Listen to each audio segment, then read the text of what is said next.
He crossed the kitchen faster than I'd ever seen him move. I didn't decide to fight back. There was no moment of choosing.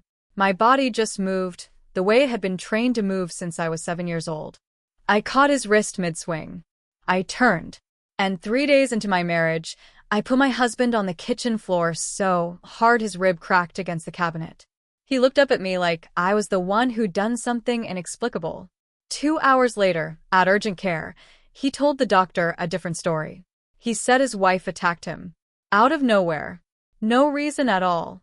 What he didn't know was that the bruising on his own forearm told a completely different story, and that the woman downstairs, the one I'd barely spoken 6 sentences to, had heard every single word through her kitchen window.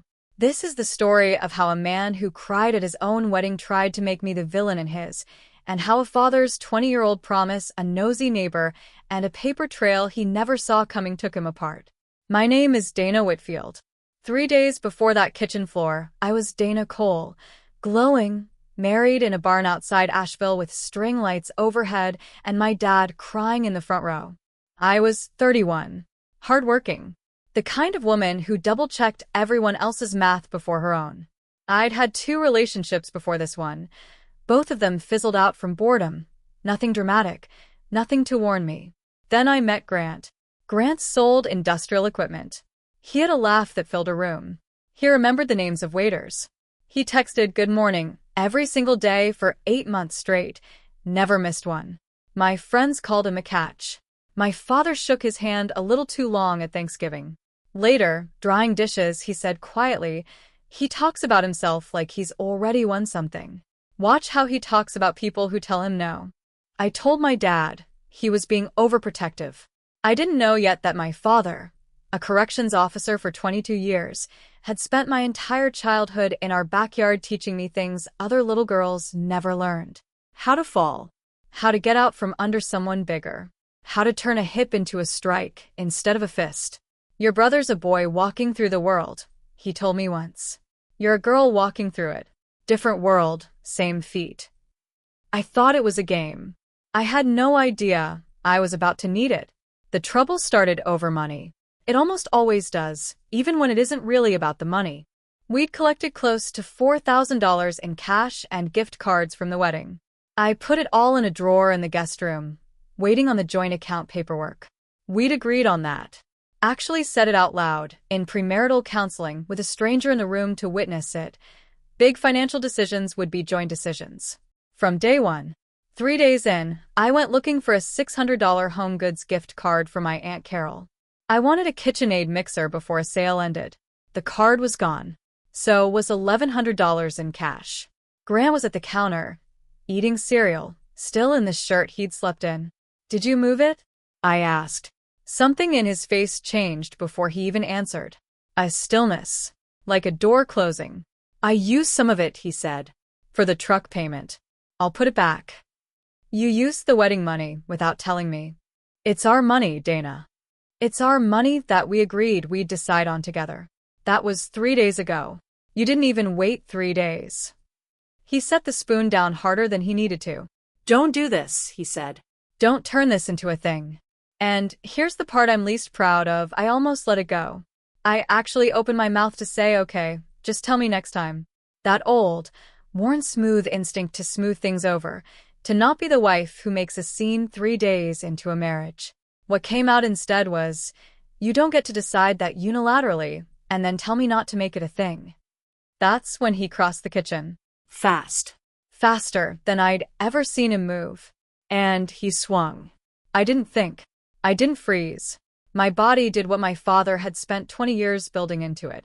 I caught his wrist, turned into his own momentum, and he went down onto the tile, hard enough that his ribs caught the edge of the lower cabinet on the way. He made a sound I'd never heard a grown man make. Then he just lay there, holding his side, staring up at me like I was the one who'd broken some unspoken rule. My hands were shaking when I called 911. Not from fear. From adrenaline that had nowhere left to go. 2 officers came. A female sergeant sat me down at my own kitchen table and asked me, gently, twice, to walk her through it. I thought that was the hardest part. I was wrong. The hardest part came 2 days later. When I found out Grant had gone to urgent care, changed his story twice, and filed a restraining order against me, I sat in my car outside the courthouse with the paperwork in my lap, hands cold despite the July heat, thinking, he swung first, and somehow I'm the one who is to prove that. At urgent care, Grant had first told the intake nurse he'd fallen. But a fractured rib from a simple fall didn't match the bruising pattern on his forearm. The doctor noted the inconsistency, standard hospital policy, and flagged it. So Grant changed the story. Now his wife had attacked him. Out of nowhere. No provocation at all. I had nothing to fight that with. No photos. No witnesses I knew of. Just my word against a man who'd cried real tears at his own wedding 4 days earlier. Then I met Marisol. She lived in the apartment directly below ours. Before that day, we'd exchanged maybe 6 sentences total, hallway pleasantries, a shared complaint about the elevator. But her kitchen window faced the courtyard between our buildings, and July meant windows stayed open. She'd heard the whole fight.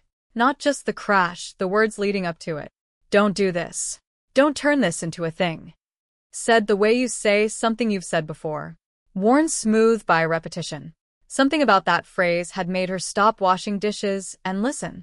She'd called the building's front desk before I even dialed 911.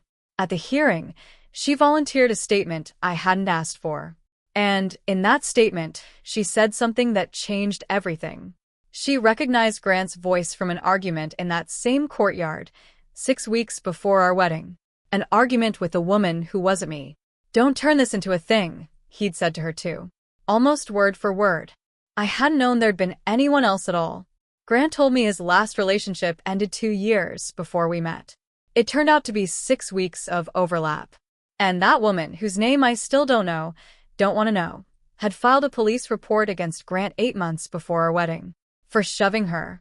During an argument about money he'd taken from a joint account she didn't even know he'd opened access to.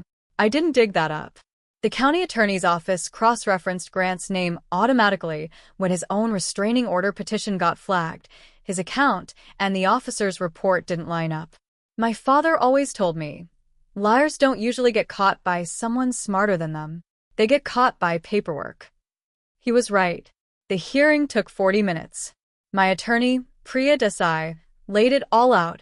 Grant's own admission to the responding officers that he'd reached for her, the contradiction between his 2 hospital stories, Marisol's testimony, and the prior police report, which the judge allowed in as evidence of a pattern. The judge denied Grant's restraining order. Then she asked me a question I never expected. Would you like to file one of your own? I looked at Priya. She was already nodding, small, like she'd been hoping I'd get here. I said yes. I filed for divorce 11 days after the wedding. 11 days. My mother cried on the phone, not because she blamed me, but because she kept saying, you just got married. You just got married. Like the calendar itself was the tragedy. My dad didn't say much. He drove 4 hours from Knoxville the day I called him, sat at that same kitchen table, on that same tile floor, and put both hands flat against the surface like he was studying it. Or studying himself. I taught you that stuff so you'd never have to use it, he said finally. Not so you would. I know, Dad. You okay? I didn't know yet. I wasn't relieved. I wasn't triumphant. I was tired and a little embarrassed, turning 8 months over in my head, looking for the moment I should have seen it, and coming up mostly empty. He'd been careful. He'd been good at being exactly what I wanted, right up until the moment he didn't need to be anymore. There was no dramatic courtroom breakdown. No tearful confession. Grant took a plea deal on a lesser charge, mandatory anger management, a fine, no jail time. That frustrated me for about a week, until Priya reminded me the goal was never revenge. The goal was a paper trail, documentation that would exist if he ever tried this with someone else. But here's where the poetic justice actually landed. Grant valued control above everything, control of the story, control of the money, control of how people saw him. And piece by piece, he lost every bit of it. His own attorney told him fighting the divorce meant reopening the restraining order record in discovery. He didn't want that following him. So the divorce went through uncontested 6 months later. The wedding money, what was left of it, got split by what the judge considered fair. I bought the KitchenAid, mixer the week the divorce finalized. Full price. No sale. Just because I wanted one thing in that kitchen that belonged only to me, with no history attached. There was no big confrontation scene, no screaming match in a parking lot. The real confrontation was quieter than that. It was a courtroom, a judge reading his own contradictions back to him, and a woman he'd never expected to fight back watching him realize, in real time, that the story he'd built his whole charm on had just collapsed in front of a stranger with a gavel. I moved out within a month. Found a smaller place across town. First night alone in an empty living room. Before the furniture arrived, I thought I should feel like a failure. I mostly just felt like I could finally hear myself think. Marisol and I are real friends now. When I tried to thank her properly months later, over coffee, she just shrugged. I've been the person nobody believed before. Wasn't going to let it happen twice in one building. I got remarried to my maiden name before I ever got remarried to anyone else. Whitfield, my father's name, the one he gave me along with everything else, without ever making a ceremony out of it. I'm with someone now, 3 years in, who has never once made caution feel like an insult to him. I think about my dad's line more than almost anything else from that year. Different world, same feet. I used to think it meant being ready for a stranger in a parking lot. I didn't understand, until I was 31, that sometimes the world you need to be ready for is the one you let into your own kitchen, the one who cried during his vows and meant it in whatever limited way he was capable of meaning things, right up until the moment he didn't get his way. Surviving something was never the same as deserving it. And the people who love you best sometimes show it years before you ever understand why.